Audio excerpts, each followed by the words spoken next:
Very good morning to all my dear friends. मैं हूं Prashant Mawani. I hope you all are doing good. आज 12 अक्टूबर 2020 है, दिन है मंडे। आई एम श्योर आप सब ने अपना वीकेंड काफ़ी एंजॉय किया होगा। दिन की शुरुआत करते हैं, इस नए वीक की शुरुआत करते हैं एक बहुत ही इंटेंसिटी से भरा हुआ ये कोट है, the excellency of every art is it's intensity. Right, जितनी इंटेंसिटी से आप कोई भी चीज़ करेंगे उतनी ही वो चीज़ जो है वो एक्सीलेंट होती जाएगी।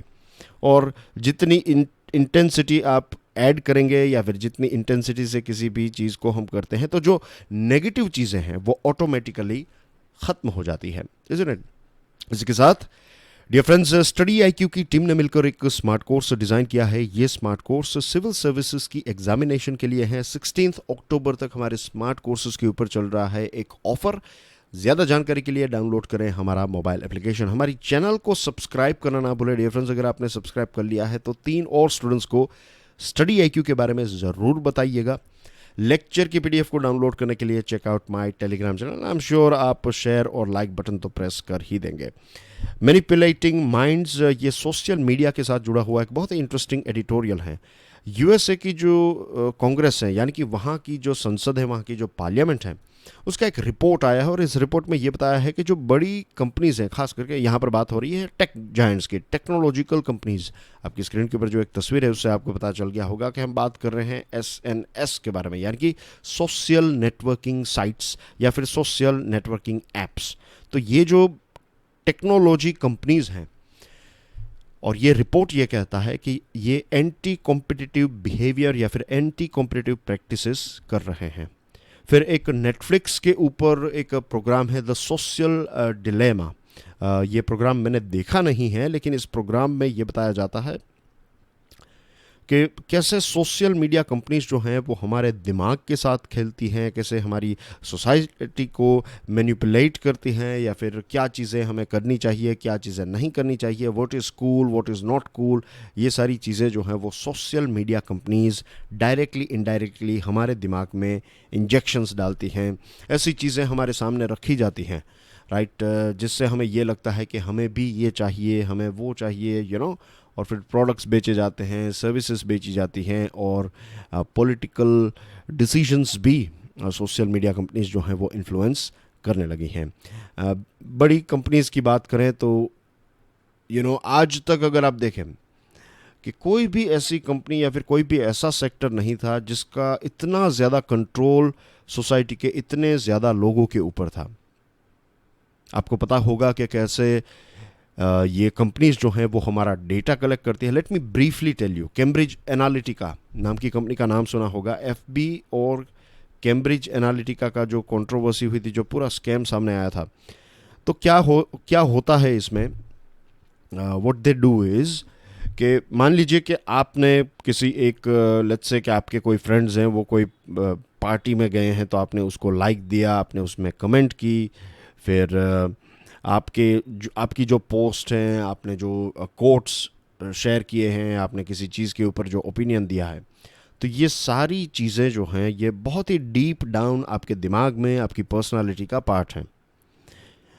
तो सीए ने, कैम्ब्रिज एनालिटिका कंपनी ने क्या किया, उन्होंने बहुत सारे लोगों का ऐसा डेटा जो है वो कलेक्ट किया। फिर कुछ खास ऐसे सॉफ्टवेयर हैं जिसमें इसको प्रोसेस किया गया और उसके बाद लोगों की पर्सनालिटी डिसाइड की गई कि ये जो व्यक्ति हैं ये यूएसए के डेमोक्रेटिक पार्टी को वोट दे सकता है, ये व्यक्ति जो है वो रिपब्लिकन को वोट दे सकता है, और फिर ये डेटा जो है वो इन पार्टीज़ को बेचा जाता है।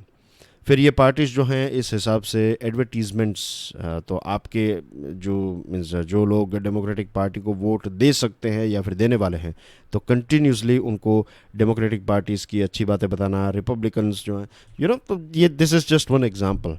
तो ऐसे हमारे दिमाग के साथ खेला जाता है और इनका इन्फ्लुएंस भी बहुत ज़्यादा है, लेकिन रेगुलेशंस, यानी कि इनके ऊपर जो कंट्रोल है, रूल्स एंड रेगुलेशंस जो है वो ना के बराबर लगते हैं। फेक न्यूज़ फेसबुक, व्हाट्सएप हर जगह पर है, लेकिन क्या हम उसको कंट्रोल कर पाते हैं? कितनी गंदी गंदी बातें जो हैं किसी कम्युनिटी के खिलाफ, महिलाओं के खिलाफ, राइट, किसी देश के खिलाफ हमें पढ़ने को मिलती हैं सोशल मीडिया के ऊपर, लेकिन लिखने वाले व्यक्ति, शेयर करने वाले व्यक्ति जो हैं उनको कोई भी पकड़ता नहीं है, कुछ भी नहीं होता है इसके ऊपर। कई ऐसे केसेस होते हैं, कुछ ऐसे खास केसेस में लोगों को पकड़ा जाता है, वरना सारी चीज़ें विदाउट एनी रेगुलेशन चल रही हैं। और यह आज का जो ज़माना है उसमें दो चीज़ें एक साथ हुई। एक तरफ साइकोलॉजिकल इंसाइट्स के दिमाग के बारे में स्टडीज़ जो हैं वो एक लंबे टाइम से चल रही थी, तो हम कैसे डिसीजंस लेते हैं, हमारा बिहेवियर कैसे अफेक्ट होता है, ये सारी चीज़ों के ऊपर एक तरफ रिसर्च चल रही थी और इनफैक्ट अभी भी चल रही है, लेकिन बहुत सारी चीज़ें हम समझने लगे। और दूसरी तरफ हुआ टेक्नोलॉजिकल इवोल्यूशन। तो हमारे पास एक व्यक्ति कैसे बिहेव करेगा वो आपको पता चल गया, और फिर आपके पास वो टेक्नोलॉजी है जिससे आप उस बिहेवियर को इम्पैक्ट कर सकते हैं, पॉजिटिव या फिर नेगेटिव तरीके से। तो ये जो एक मैरिज है टेक्नोलॉजी इवोल्यूशन और साइकोलॉजिकल इंसाइट्स का, इसका बहुत ही दूर उपयोग भी हुआ है। कुछ टाइम पहले की बात करें तो पूरी दुनिया में डेमोक्रेसी, इक्वालिटी, फ्रेटर्निटी, ये सारी चीज़ों की वेव्स चल रही थी। अब आप हाइपर नेशनलिज्म, पॉपुलिज्म, एथनिक सुपरमेसिज्म, सुप्रीमेसिज्म, ये सारी चीज़ें आपको देखने को मिलेगी। और जो जनरेशन जेड है, जिनका जन्म 2000 के बाद हुआ है, ईयर 2000 के बाद हुआ है, तो उन्होंने तो पहले का जो एक समय था कि विदाउट मोबाइल फ़ोन लोग बैठते थे, जेन्युइनली अगर आप देखें, राइट, मैं भी ये ऑब्ज़र्व करता हूँ कि कई बार मैं अपने दोस्तों के साथ बैठने के लिए जाता हूँ तो वो लोग means this is a habit, और वो लोग जो हैं वो मोबाइल निकालते हैं, और मोबाइल में कई ऐसे फ्रेंड्स हैं जो बैठने के लिए आए हैं, सोशलाइजिंग के लिए आए हैं, but they are actually playing some sort of game on their mobile phone. तो ये चीज़ है, दिस में लुक वेरी टाइनी, आपको लगे कि ये क्या है, means this is not nothing कि गेम खेलना जो, बट द थिंग इज़ कि ह्यूमन स्किल जो है, एक वक्त आएगा, आज मैं आपको जो बात कर रहा हूँ, आई होप ऐसा ना आए, आई होप मैं गलत साबित हो जाऊँ यहाँ पर, लेकिन जो ह्यूमन स्किल हैं ये मिसिंग होगी अगर हम बहुत और या फिर सिर्फ टेक्नोलॉजी के साथ ही खेलते रहें, उनके साथ ही इंटरेक्ट करते रहें टेक्नोलॉजिकल प्रोडक्ट्स के साथ, तो फिर ह्यूमन स्किल चली जाएगी। एक दूसरे के साथ कैसे बिहेव करना है, लोगों के फेस रीड करना, इमोशंस रीड करना, ये बहुत ही माइक्रो लेवल पर होता है। हम कोई आपका फ्रेंड गुस्सा हो गया तो आप ऐसा नहीं सोचेंगे कि आप डाउट नहीं करेंगे whether is you will know in a second. तो ये सारी स्किल्स जो हैं, ह्यूमन स्किल्स, ये चली जा सकती हैं। फॉर एग्जांपल, आप यकीन नहीं करेंगे लेकिन आप देखिए फोकस एक प्रकार की स्किल है, एक प्रकार का मसल है। अगर आप इसका जितना ज़्यादा इस्तेमाल करेंगे उतने आप अच्छे होंगे फोकस करने में।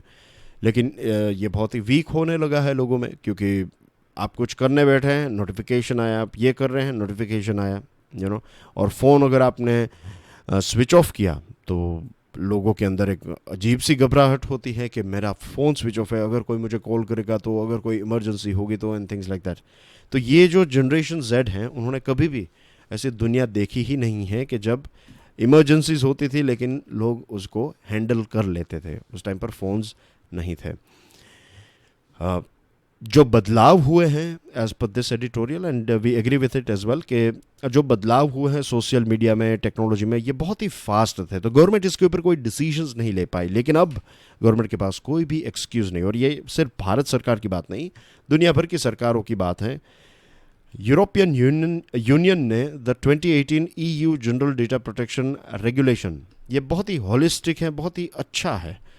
ये रूल जो हैं उन्होंने बनाया है, और इससे काफ़ी बड़ी कंपनीज को परेशानी भी हुई है।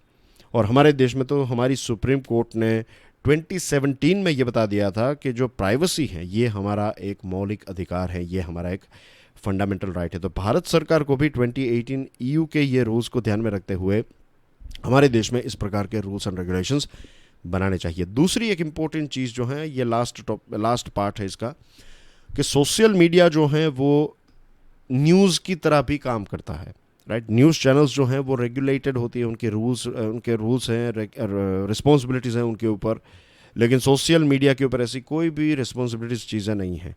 तो ये एक कंपटीशन के साथ जुड़े हुए लॉज हैं, जो फेयर प्ले हैं वो यहाँ पर नहीं है। इट्स लाइक ए मॉकरी कि न्यूज़ चैनल्स को सारे रूल्स एंड रेगुलेशंस फॉलो करने हैं, सोशल मीडिया को कुछ भी फॉलो नहीं करना है। तो इससे ये बेसिकली ये सोशल मीडिया जो है वो धीरे धीरे जो न्यूज़ चैनल्स हैं, जो मीडिया सोर्सेज हैं, उनका भी गला जो है वो दबा रहा है. तो we have to control social media over here. Moving on to next topic, ये भी बहुत ही इंटरेस्टिंग टॉपिक है. This one is about Nobel peace prize, और ये वर्ल्ड फूड प्रोग्राम को दिया गया है. 2020 का जो एक नोबेल पीस प्राइज़ है, it's been given to World Food Programme. आपको पता ही होगा. तो dear friends, World Food Programme जो है वो क्या काम करता है, ये जो हम कहते हैं भूखमरी, हंगर जो है, उसके खिलाफ एक जंग. जिन जिन जगहों पर हंगर का प्रॉब्लम है, तो वहाँ पर WFP के जो लोग हैं, ये इंस्टीट्यूशन है, और बाय द वे ये यूनाइटेड नेशन के तहत ही काम करता है. तो its main job is fighting hunger. और अलग अलग रीजन आप देखिए, येमेन है, Congo, Nigeria, South Sudan, Burkina Faso, Syria में लगभग 4.6 मिलियन लोग, 4.6 million, we are talking about 46 lakh लोग जो हैं, इतने लोग फूड एड के ऊपर फ़िलहाल सरवाइव कर रहे हैं. दुनिया के बहुत सारे ऐसे देश हैं, और भले ही वो WFP के तहत काम ना कर रहे हों, लेकिन आप भी देखिए, आपके भी शहर में बहुत सारे ऐसे लोग होंगे, बहुत सारे ऐसे गरीब घर हैं, या फिर लोग हैं जो NGOs, जो लोकल NGOs हैं, उनको फूड सप्लाई करती है, और इस फूड से वो सरवाइव करते हैं. And this is very sad. Sad इसलिए है क्योंकि इट्स ऑल अबाउट मैनेजमेंट. एक तरफ देश के पास इतना अनाज है कि हम सिर्फ हमारे देश के हर एक व्यक्ति को नहीं, दूसरे कुछ देशों के भी हर एक व्यक्ति को खाना खिला सकें, लेकिन आज भी हमारे देश में बहुत सारे लोगों को भूखा सोना पड़ता है. और सिर्फ ये देश की बात नहीं है, दुनिया की भी यही सिचुएशन है. दुनिया में इतना फ्रूट्स, वेजिटेबल्स, फूड ग्रेन्स, दालें, ये सारी चीज़ें, फिश, राइट, इतनी सारी चीज़ें अवेलेबल हैं कि कोई भी व्यक्ति भूखा ना सोए. लेकिन इसका डिस्ट्रीब्यूशन इक्वल नहीं है. इसकी वजह से जो अफोर्ड कर पाते हैं वो खा पी सकते हैं, जो अफोर्ड नहीं कर पाते हैं उनको किसी और के ऊपर निर्भर रहना पड़ता है. और ख़ास करके वॉर टोन एरिया में, यानी कि जिन जगहों पर कॉन्फ्लिक्ट्स चल रहे हैं, ये सारे नाम जो हैं आप देखिए, Burkina Faso, Yemen, Congo, Nigeria, South Sudan, या तो यहाँ पर कॉन्फ्लिक्ट्स चल रहे हैं, या फिर इनकी हिस्ट्री में अगर आप जाएंगे देन यू विल फाइंड कि यहाँ पर कॉन्फ्लिक्ट्स लंबे टाइम तक चले थे. इसीलिए वहाँ की सिचुएशन ये हो गई, लोग वहाँ पर जो हैं वो बहुत ही गरीबी की हालत में रह रहे हैं. और ये जो प्राइज़ दिया गया है, ये डिज़र्व करता है ये वर्ल्ड फूड प्रोग्राम, क्योंकि बहुत ही चैलेंजिंग कंडीशंस, जो हज़ार्डियस कंडीशंस है, जहाँ पर उनकी खुद की जान जा सकती है, वहाँ पर इस एड वर्कर्स, जो WPF के जो वर्कर्स हैं, WFP के जो वर्कर्स हैं, वो वहाँ तक पहुँचते हैं और लोगों की मदद करते हैं. 1949 में एक व्यक्ति थे जिनको नोबेल पुरस्कार दिया गया था, लॉर्ड जॉन बॉयड ऑर. और ये जो व्यक्ति हैं, उनका जो स्टेटमेंट है आज याद आता है कि peace cannot be built on empty stomachs. अगर आप एक शांतिमय दुनिया बनाना चाहते हैं तो you cannot build it on empty stomachs. यानी कि अगर लोग भूखे हैं, राइट, भूखमरी का शिकार हैं, तो फिर आपको शांति जो है वो दुनिया में कभी नहीं मिलेगी.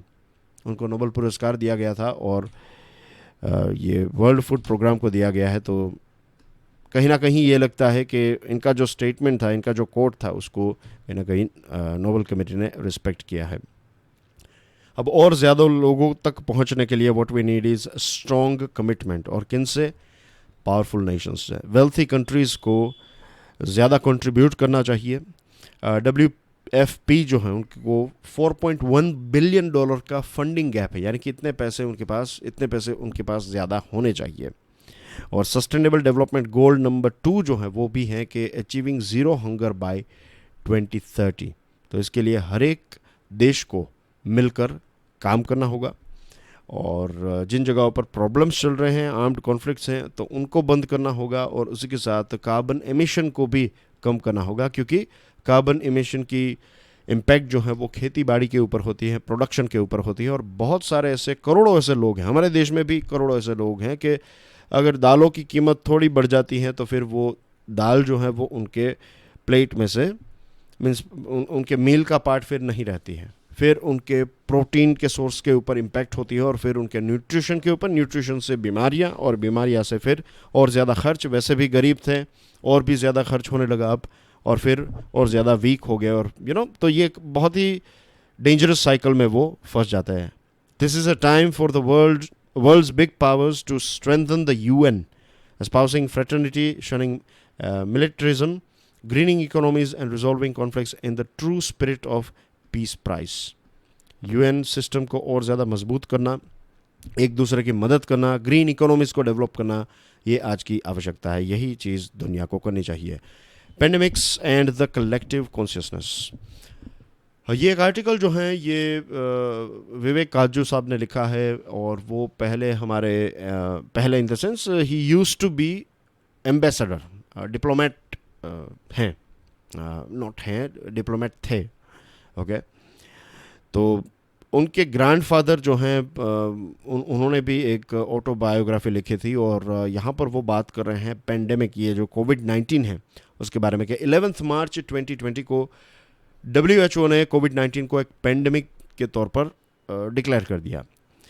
स्पेनिश फ्लू का नाम आपने सुना ही है, राइट? हमने भी इसके बारे में बात की थी। 1918 से 1920 का ये जो वक्त था, इसका कहर बहुत ज़्यादा था, और हमारे देश में भी बहुत सारे लोगों की मृत्यु हुई थी, क्योंकि बहुत सारे लोग जंग के लिए यूरोप गए थे, और वहाँ से फिर वापस आए, और स्पेनिश फ्लू को हमारे देश में लेकर आए, और फिर यहाँ पर भी बहुत ज़्यादा ये फैल गया था। अब ये कहते हैं, जो राइटर हैं वो कहते हैं कि जब वो छोटे बच्चे थे, तो जब हमारे फैमिली में भी नज़दीक में अगर कुछ हुआ है, I give you one example, तो मुझे पता है कि my parents used to tell me about, even अभी भी कई बार ऐसी बात होती है तो डिस्कशन होती है कि गुजरात में एक जगह है जिसका नाम है मोरबी। तो वहाँ पर मोरबी के ऊपर एक डैम है, मच्छू नदी है, तो उसके ऊपर जो डैम था वो फट गया था, कुछ टूट गया था। आई एम नॉट श्योर, कुछ 65 या फिर उससे पहले। बट मेरे पेरेंट्स जो हैं उनको ये याद है, इन द सेंस कि कैसे न्यूज़ में उस टाइम पर क्या चल रहा था, रेडियो में क्या आ रहा था, और कितने लोग मर गए, और जो बातें तो समटाइम ऐसी बातें करते हैं। भले ही हम वहाँ पर नहीं रहते थे मेरे पेरेंट्स, लेकिन वो जहाँ पर हुआ था वो सेम डिस्ट्रिक्ट में ही हुआ था। तो आई एम श्योर आपने भी ऐसी कई चीज़ें सुनी होगी फैमिली से, किसी का मर्डर हो गया, कहीं पर डाकू का इश्यू है, कहीं पर ये वो एक्सेट्रा। तो बातें होती थी। ये राइटर कहते हैं कि स्पेनिश फ्लू के बारे में ऐसा कि कोई एक दो व्यक्ति मर गए, ऐसा फैमिली में बात होती थी कि भाई यहाँ पर वो जो थे उनके वो इसी फ्लू की वजह से मृत्यु हुई थी। लेकिन किसी ने ये नहीं बात की, ये राइटर कहते हैं कि लाखों लोग मर गए इसकी वजह से, ऐसी कोई बात नहीं करता था। उसके पीछे रीज़न ये था कि किसी को इसके बारे में इतना ज़्यादा पता भी नहीं था, और दूसरी चीज़ कि इंडियन हिस्ट्री में अगर आप देखें तो स्पेनिश फ्लू को इतना ज़्यादा कोई इम्पोर्टेंस भी नहीं मिला है, और सिर्फ हमारे देश में नहीं, दूसरे देशों की सिचुएशन भी यही है। ऑटोबायोग्राफी ऑफ कैलाश नाथ काजू, ये जो राइटर है उनके ग्रैंडफादर ने एक ऑटोबायोग्राफी लिखी, और इस ऑटोबायोग्राफी में उन्होंने ये मेंशन किया है कि it was estimated 6 million people died of it, यानी कि ये स्पेनिश फ्लू जो है इसकी वजह से कुछ 6 मिलियन लोग जो हैं वो मर गए थे। और ये जो कोविड-19 की तरह ना तो ये डिस्टिंक्शन रखता था गरीब हो या फिर अमीर, प्रिंस हो या फिर एक मज़दूर, महिला हो या पुरुष, डजंट मैटर, राइट? ये वाइल्ड फायर की तरह हर जगह पर फैल गया था। तो इतना उनको अपने दादाजी की ऑटोबायोग्राफी में पढ़ने को मिला। कई एस्टिमेट्स ये भी कहते हैं कि हमारे देश में 17 मिलियन यानी कि 1 करोड़ 70 लाख जितने लोग जो हैं उनकी मृत्यु हुई थी सिर्फ हमारे देश में। उस टाइम की हमारी जो पॉपुलेशन थी उसकी 5% पॉपुलेशन स्पेनिश फ्लू से मर गई हैं या फिर उनका शिकार हो गई हैं, ऐसा कहा जा सकता है। कोई फिक्स फिगर नहीं है, लेकिन ये एक एस्टिमेशन है। उस टाइम पर anti roulette act, Jallianwala Bagh, फिर नॉन कोऑपरेशन मूवमेंट, तो ये बड़े बड़े टॉपिक्स थे। तो इन बड़े टॉपिक्स के पीछे ये स्पेनिश फ्लू जो है वो इतना लाइमलाइट में नहीं आया।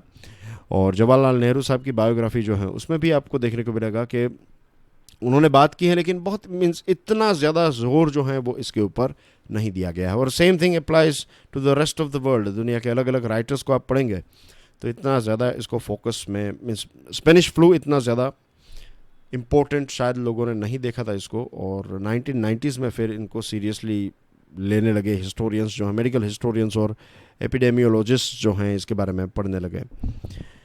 तो कोविड-19 के बारे में ये एस्टिमेशन किया जा सकता है कि आज से 100 साल के बाद शायद लोग कोविड-19 को, कितने लोग इसकी वजह से मरे हैं उसके ऊपर से नहीं, लेकिन कितना नुकसान हुआ था और इसकी पॉलिटिकल इम्पैक्ट क्या हुई थी, शायद इसको हम ज़्यादा इन चीज़ों की वजह से शायद नेक्स्ट जनरेशन जो है, मीन्स आज से 100 साल के बाद जो भी दुनिया होगी, तो वो लोग अगर पढ़ेंगे इस एरा के बारे में तो इकोनॉमिकल और पॉलिटिकल इम्पैक्ट के बारे में ज़्यादा डिस्कशन होगी। मिस्टर ट्रंप और उनकी मिसेस को भी कोविड-19 हुआ है, तो शायद हिस्ट्री में जब भी कोई बड़े लीडर्स के ऊपर ऐसी कोई चीज़ आती है तब वो नोट की जाती है, इतिहास के पन्नों में वो रह जाता है। तो शायद हो सके कि ये इंसिडेंट रजिस्टर किया जाए और फ्यूचर जनरेशंस ये चीज़ें पढ़ें। Moving on, vaccine with a global common good guarantee. कोविड-19 भी स्पेनिश फ्लू की तरह डिस्क्रिमिनेट नहीं करता है, राइट। हमने बहुत सारी नई नई चीज़ें देखी, quarantine, lockdowns, hygiene measures, social distancing, ये सारी चीज़ें पहले हमने कभी नहीं देखी थी, लेकिन अब तो हम इससे इतना यूज टू हो गए हैं कि अब किसी के साथ हैंडशेक भी, जो पहले हम करते थे, अब हैंडशेक नहीं करते हैं, इज़न्ट इट। और बहुत सारे देश जो हैं, लॉकडाउन की वजह से इकोनॉमीज़ के ऊपर बहुत बड़ी इम्पैक्ट हुई, तो अब बहुत सारे पैसे इंजेक्ट किए जा रहे हैं ताकि जल्द से जल्द हम इकोनॉमिक सिचुएशन को बैक टू नॉर्मल कर दें।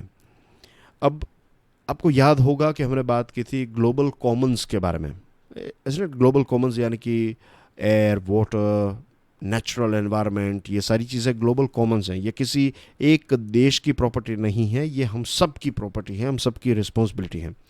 इसी प्रकार से इस आर्टिकल में बात की है, a vaccine as a global common good, कि जब भी इसकी कोई वैक्सीन मिलती है तो it should be a global common good, ना तो इसके ऊपर कोई कॉपीराइट हो, ना तो किसी प्रकार का बंधन, हर कोई इसको यूज़ कर सके। अच्छी बात यह है कि बहुत सारे ऐसे प्रॉमिसिंग कैंडिडेट्स जो हैं वो फेज़ 3 लेवल तक पहुंच गए हैं। होपफुली आने वाले वक्त में हमें दवाई मिल जाएगी, let's hope, fingers crossed. I think 2021 के स्टार्टिंग के 3-4 महीनों के अंदर हमें वैक्सीन जो है वो मिल जानी चाहिए। वैक्सीन जो है वो आपको it's like a proactive thing, आपने जैब ले लिया, उसका शॉट ले लिया, तो फिर आपको कोरोना वायरस नहीं होगा। लेकिन वे सारे लोग जो कोरोना वायरस की चपेट में हैं, तो उनको भी बचाने के लिए ये वैक्सीन की जो खोज है, तो उसके पीछे की बैकडोर आप कह सकते हैं कि ये भी कोशिश चल रही है कि इसकी मेडिसिन भी मिल जाए, कि हम इसको क्योर भी कर सकें।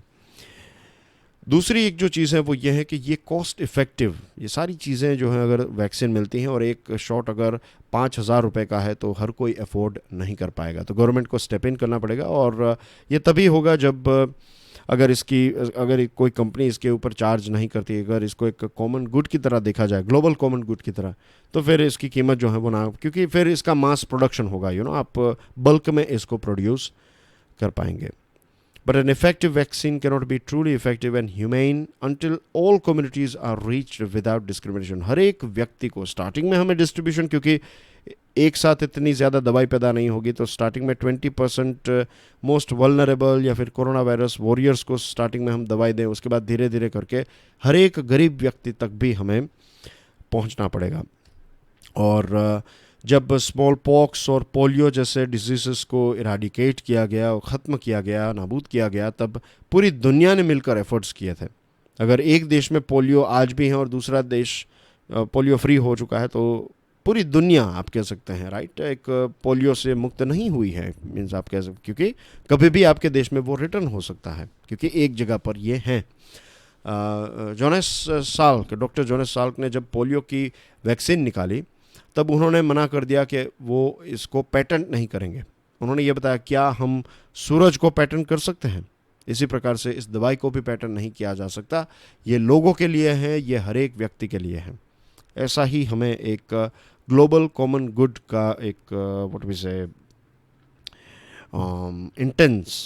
इंटेंशन जो कहते हैं कि इंटेंशंस ऐसे ही विचार से, ऐसे ही एक इंटेंशन से हमें इसकी वैक्सीन के ऊपर हर एक कंपनी को, हर एक देश को यहाँ पर पैसे कमाना जो है वो हम कमा लेंगे पैसे, लेकिन यहाँ पर the most important thing is vaccine. And then we have ending conflict in Caucasus. तो आपकी स्क्रीन के ऊपर जो एक एरिया है, पहले मैं ये बता दूँ, ये जो थोड़ा ब्लूइश आपको दिख रहा है, दिस इज़ अज़रबैजान, एक देश है, राइट, ये वाला पोर्शन. एंड ये है अर्मेनिया, अज़रबैजान, और अज़रबैजान का ये है बाकू. दिस इज़, ये वाला जो वाटर है इसका नाम क्या है बताइए, ये कौन सा समंदर है? Stick your answer in the comment section. तो ब्रीफ हिस्ट्री अगर मैं आपको, ये जो 4 पॉइंट्स हैं ये आप समझ लें तो आपको सारी चीज़ें समझ में आ जाएगी. ओके, तो यहाँ पर एक एरिया है Nagorno Karabakh, as you can see here. ये वाला जो पोर्शन है, ये एक डार्क ब्लूइश टाइप जो आपको दिख रहा है, तो ये पोर्शन जो है इसको लेकर झगड़ा चल रहा है. अब यहाँ पर ये अज़रबैजान का पार्ट है ये, लेकिन यहाँ पर रहने वाले लोग जो हैं वो अर्मेनियन हैं. सोवियत यूनियन के टाइम पर ये हुआ कि 1980s की बात है कि यहाँ पर वोट हुआ, और फिर क्योंकि ज़्यादातर लोग अर्मेनियन हैं तो उन्होंने अर्मेनिया के साथ जुड़ने का एक वोट किया, और फिर यहाँ पर युद्ध हो गया. 1994 में एक सीज़ फायर हुआ, और फिर तब से लेकर आज तक चीज़ें जो हैं वो इतनी अच्छी तरीके से दोनों देशों के बीच में नहीं चली है. Since then Nagorno Karabakh has remained part of Azerbaijan but is controlled by separatist ethnic Armenians backed by Armenian government. ये कंट्रोल तो अज़रबैजान के पास है, मीन्स देश जो ये पोर्शन जो है ये अज़रबैजान के पास है, लेकिन इसका कंट्रोल जो है वो वहाँ पर रहने वाली जो मेजॉरिटी पॉपुलेशन है, अर्मेनियंस लोग जो हैं वो करते हैं, और इनको अर्मेनिया की सरकार का सपोर्ट भी है. Negotiations over decades mediated by international powers have never resulted in a peace treaty. झगड़े यहाँ पर थोड़े बहुत इंडिया पाकिस्तान की तरह है, लेकिन फ़िलहाल युद्ध की सिचुएशन है.